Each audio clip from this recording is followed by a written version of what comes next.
Hello friends, welcome to my channel. आज हम discuss करेंगे डे 4 का जो मैंने आपको टॉपिक दिया था उसका एक्सप्लेनेशन। उसका टॉपिक था investment in human resource development can ensure security of future society.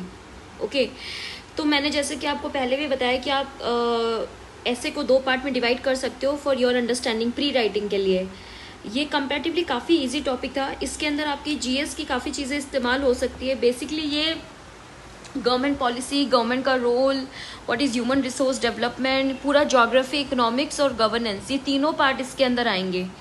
तो आप लोगों में से काफ़ी लोगों ने इसमें आंसर सबमिट भी किया है, तो आई विल इवेलुएट दैट। तो सबसे पहले हम इसके बारे में जानेंगे कि इसका कॉन्सेप्ट क्या है। I will explain the concept, क्योंकि उसके बाद आप लिख सकते हो आसानी से। तो इसके अंदर हमें सबसे पहले ये बताना होगा कि ह्यूमन कैपिटल होती क्या है and investment in human capital का क्या मतलब है। ठीक है, बिकॉज ये क्वेश्चन की ऐसे की थीम है। ठीक है, ये हो गया a part. Then how it can ensure the security of future society, ये हो जाएगा इसका सेकंड पार्ट। तो सबसे पहले डिफाइन करो ह्यूमन कैपिटल क्या है, ह्यूमन डेवलपमेंट क्या होता है, इन्वेस्टमेंट उसमें कैसे किया जा सकता है।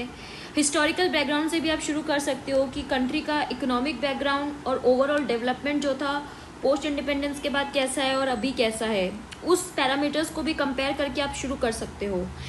देन आता है ह्यूमन डेवलपमेंट इंडिकेटर्स क्या क्या होते हैं। एजुकेशन, अब इसके अंदर आप सिर्फ बेसिक एजुकेशन नहीं लिखोगे, इसके अंदर कॉर्पोरेट एजुकेशन भी दोगे, जो कि आजकल कंपनी अपने एम्प्लॉय को देती है for retention, skill development, productivity उनको इंक्रीज करने के लिए। तो अभी कॉर्पोरेट एजुकेशन के बारे में भी लिखोगे कि कॉर्पोरेट एजुकेशन बेनिफिट भी, और उसके बाद हम उसका बेनिफिट्स देखेंगे कि अगर कंपनी अगर इन्वेस्ट करती है ह्यूमन रिसोर्स में तो वो सोसाइटी को और एम्प्लॉय को बेनिफिट कैसे देती है। Then we will talk about the skills, formal and informal. बहुत सारे आईटीआई, बहुत सारे कंपनी कंसल्टेंट कंपनीज हैं जो कि स्किल प्रोवाइड कराती है, तो वो फॉर्मल और इनफॉर्मल स्किल्स दोनों आएंगी। Health is also important human development indicators के अंदर। बाकी आप चीज़ें लिख सकते हो, इनकम लिख सकते हो आप अगर लिखना चाहो, बट ह्यूमन कैपिटल का ज़्यादा रोल है तो इसके अंदर ये चीज़ें आएगी। नाउ अब ऐसे है तो आपको वर्ड लिमिट काफ़ी एक्सटेंड करनी पड़ेगी, तो आप एथिकल डेवलपमेंट के बारे में भी लिखोगे कि एथिक्स और कंसाइंस होना कितना ज़रूरी होता है ह्यूमन कैपिटल के, ह्यूमन रिसोर्स डेवलपमेंट के अंदर। तो एक ये पर्सपेक्टिव भी आप ज़रूर इसके अंदर एड्रेस करोगे। एक एस्पेक्ट है इन्वायरमेंटल एस्पेक्ट, वो भी आप ज़रूर एड्रेस करोगे, क्योंकि इन्वायरमेंट का बेसिकली एजुकेशन और हेल्थ पे भी काफ़ी इम्पैक्ट पड़ता है एंड वाइस वर्सा। तो क्योंकि ग्रोथ के लिए हमें इन्वायरमेंट पर्सपेक्टिव भी चाहिए और डेवलपमेंट में भी इन्वायरमेंट पर्सपेक्टिव आएगा, तो आप उसका भी मेंशन करोगे। ठीक है, now social capital. Social capital क्या होती है, और ये हमें डेमोग्राफिक डिविडेंड से रिलेटेड है ये क्वेश्चन, क्योंकि क्या पूछा गया है क्वेश्चन के अंदर कि ensure the security of future society. तो फ्यूचर सोसाइटी मतलब मोस्टली ह्यूमन कैपिटल जो होगा वो डेमोग्राफिक डिविडेंड के लिए बेनिफिट होगा। देन डेमोग्राफिक डिविडेंड के लिए अगर बेनिफिट होगा तो वो कैसे प्रोडक्टिविटी होगा उसको एक्सप्लेन करना है। तो अगर ये क्या क्या इंश्योर कर सकता है डेमोग्राफिक डिविडेंड को, social and human capital, stable society, productive societal members, ये कीवर्ड्स है, आप इनको एग्जाम्पल्स के थ्रू एक्सप्लेन कीजिए। देन बहुत सारे एग्जाम्पल्स, हम कॉन्ट्रास्टिंग एग्जाम्पल्स भी देंगे, क्योंकि ऐसे के अंदर मल्टीपल पर्सपेक्टिव हमें एड्रेस करने होते हैं। तो इनके अंदर हम वो एग्जाम्पल्स भी देंगे, ऐसे रीजन्स के एग्जाम्पल देंगे जहाँ पे कंट्री ने अपने ह्यूमन रिसोर्स डेवलपमेंट में इन्वेस्ट ही नहीं किया है और उनके कॉन्सिक्वेंसेस क्या हुए हैं।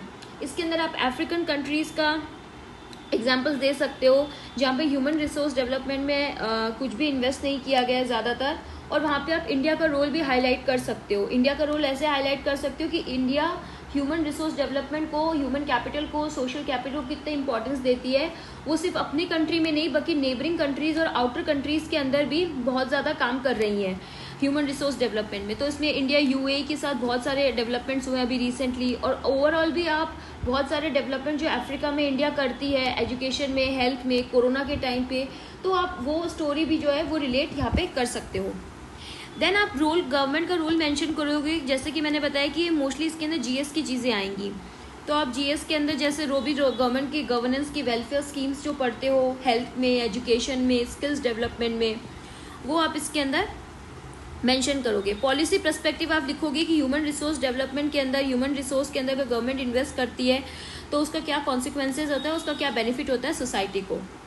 नाउ ये तो हो गया कॉन्सेप्ट। जैसे कि मैंने आपको बताया था एक पॉइंट कि एजुकेशन का आप कॉर्पोरेट एजुकेशन के अंदर भी इंक्लूड करोगे, तो मैं इसका थोड़ा बता देती हूँ कि इसमें सोसाइटी को क्या बेनिफिट होता है। सोसाइटी को ये बेनिफिट होता है कि अगर स्किल्स डेवलपमेंट बहुत सारे कोर्सेज करवाती रहती है टाइम टू टाइम कंपनी, तो इससे एम्प्लॉय सेटिस्फेक्शन रहता है, एम्प्लॉय लेथार्जिक नहीं रहता, एम्प्लॉय उनको लगता है कि ठीक है हमें और रिटेंशन करने के लिए हमें और सीखने की ज़रूरत है, so they will provide their more input. ठीक है, मोटिवेशन और सपोर्ट सिस्टम प्रोवाइड कराता है। ज़्यादा स्किल सीखेगा तो कंपनी का जो एम्प्लॉय है वो मैनेजमेंट में, ऑपरेशंस में, डिफरेंट सेक्टर्स के अंदर अपने आप को ग्रो कर सकता है। Supporting N efficient competitiveness in the market के अंदर भी ऑफ कोर्स कॉम्पिटिटिवनेस आएगी। तो ये किस तरीके से ओवरऑल सोसाइटी को बेनिफिट करता है, ये ह्यूमन रिसोर्स, इसके बारे में था। आई थिंक ये कंपेरेटिवली बहुत ईजी था। अगर कोई बिगनर है और अगर ये स्टार्टिंग में ये टॉपिक शुरू करता है तो इट्स गुड, वो काफ़ी अच्छे हद तक लिख सकता है। नाउ आई होप कि आप इसको फिर से सबमिट करेंगे आंसर जिन्होंने नहीं किया है। और अगर आपको कोई भी डाउट हो आप प्लीज़ कमेंट सेक्शन के अंदर डाउट आप अपने पूछ सकते हो and I will respond. Now that's it for today. Keep studying.